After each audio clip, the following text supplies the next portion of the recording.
नमस्कार। जैसे ही इस बात की जानकारी नेताओं को मिलनी शुरू हो गई है कि लोकसभा के चुनाव समय से पूर्व करवाए जा सकते हैं, इस बात की भी जानकारी सबसे पहले हमने परसों अपनी खबर में दिखाई थी कि लोकसभा के चुनाव समय पूर्व कराए जा सकते हैं। अगर समय की बात करें तो अगले साल यानी 2024 में अप्रैल से लेकर मई तक का वक्त होगा जब लोकसभा के चुनाव होने हैं।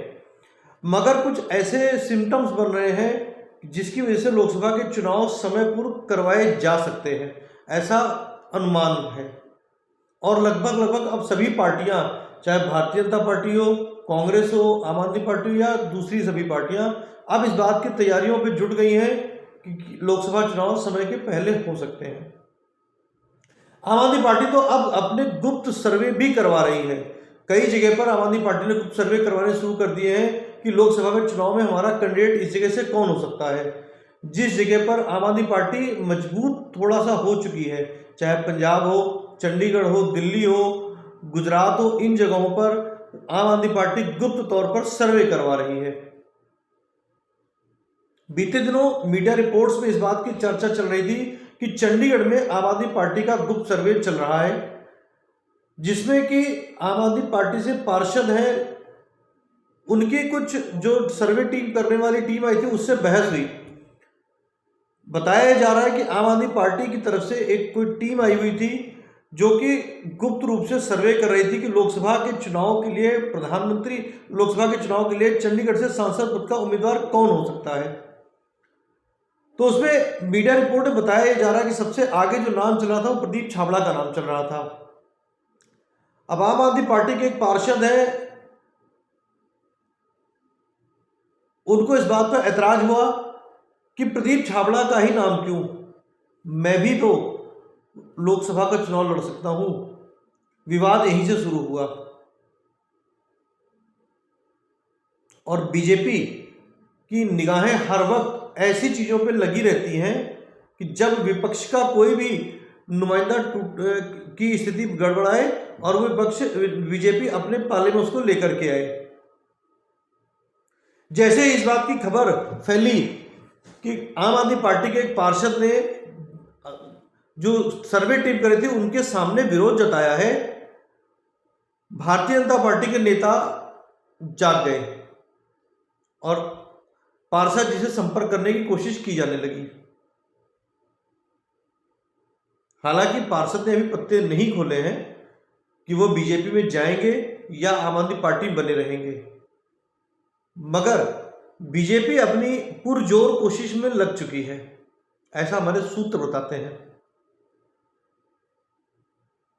क्योंकि बीजेपी को पंचकुला नगर निगम, चंडीगढ़ नगर निगम में आम आदमी पार्टी के भी 14 पार्षद हैं और बीजेपी के भी 14 पार्षद हैं। पिछले 2 सालों से अगर निगाह डालें तो बीजेपी को अपना मेयर जैसे तैसे करके बनवा तो लेती है, मगर परेशानियां आती हैं। अगर एक पार्षद उधर से इधर आ गया, यानी आम आदमी पार्टी का बीजेपी में चला गया, जैसे की स्थितियां बन गई हैं, तो आम आदमी पार्टी के 13 पार्षद हो जाएंगे और बीजेपी के 15 पार्षद हो जाएंगे और एक सांसद का वोट मिला करके वोट हो जाएंगे 16। अगर ऐसी स्थिति बन जाती है तो, मगर आम आदमी पार्टी भी अब कमजोर नहीं है। उसे पता है कि बीजेपी किसी भी क्षण कुछ भी कर सकती है, तो पार्षद के ऊपर वहां भी निगाह रखी जा रही है कि पार्षद साहब किससे मिल रहे हैं, किससे बात कर रहे हैं। इतना आसान नहीं है पार्षद के लिए भी अब छोड़ के जाना। और बीजेपी को इस बात का भी डर सता रहा है कि लोकसभा चुनाव के अंदर मौजूदा सांसद की छवि शहर में अच्छी नहीं है।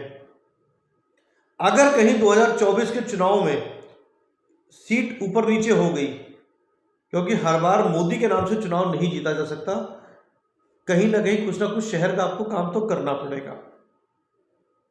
और मौजूदा सांसद की अगर बात की जाए तो किरण खेर शहर में कम नजर आती हैं, आम जन उनसे नाराज नजर आता है। इसीलिए भारतीय जनता पार्टी में भी खेमाबंदी शुरू हो चुकी है। जहां भारतीय जनता पार्टी के वर्तमान अध्यक्ष अरुण सूद अपनी खेमाबंदी करने में लगे हुए हैं, लोकसभा चुनाव के लिए मैं बात कर रहा हूं,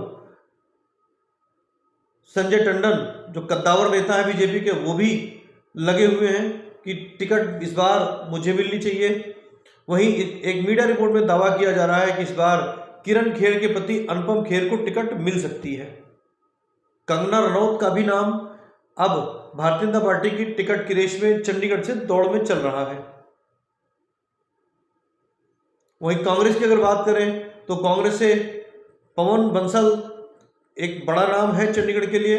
मनीष बंसल भी रेस में आ गए हैं, पवन बंसल के सुपुत्र हैं, उनका भी नाम रेस में चल रहा है। और भी ऐसे कई नाम आएंगे। पूर्व अध्यक्ष, कांग्रेस के पूर्व अध्यक्ष सुभाष चावला का भी नाम रेस में आ गया है, क्योंकि चुनाव की तैयारियां अब सभी पार्टियां करने लग गई हैं। क्योंकि सबको इस बात का अंदेशा है, जैसे हमने परसों इस बात की खबर दिखा दी थी कि हीट वेव की वजह से सरकार चुनाव को जल्दी करा सकती है। तो सभी पार्टियों को इस बात का अंदेशा हो गया है कि कहीं अगर हम पीछे रह गए तो कहीं पीछे ही ना रह जाए। तो इसलिए सभी पार्टियां, चाहे भाजपा हो, कांग्रेस हो, आम आदमी पार्टी हो, समाजवादी पार्टी हो या और कोई पार्टी हो, सभी इस रेस में अब लग गई है कि जल्दी से जल्दी कैंडिडेट का नाम फाइनल किया जाए, और ताकि वो अपने प्रचार के लिए बाजार में लोगों के तक जा सके। तो ये थी चंडीगढ़ की बात।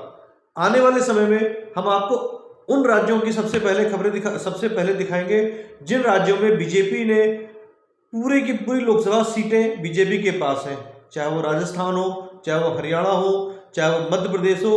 एक एक राज्य का ब्यौरा अब हम आपको देने वाले, सीट बाय सीट देंगे कि किस तरीके से हरियाणा की लोकसभा के लिए क्या स्थिति है, राजस्थान की लोकसभा सीटों पर क्या स्थिति है, मध्य प्रदेश की लोकसभा सीटों पर क्या स्थिति है, उत्तर प्रदेश की लोकसभा सीटों पर क्या स्थिति है।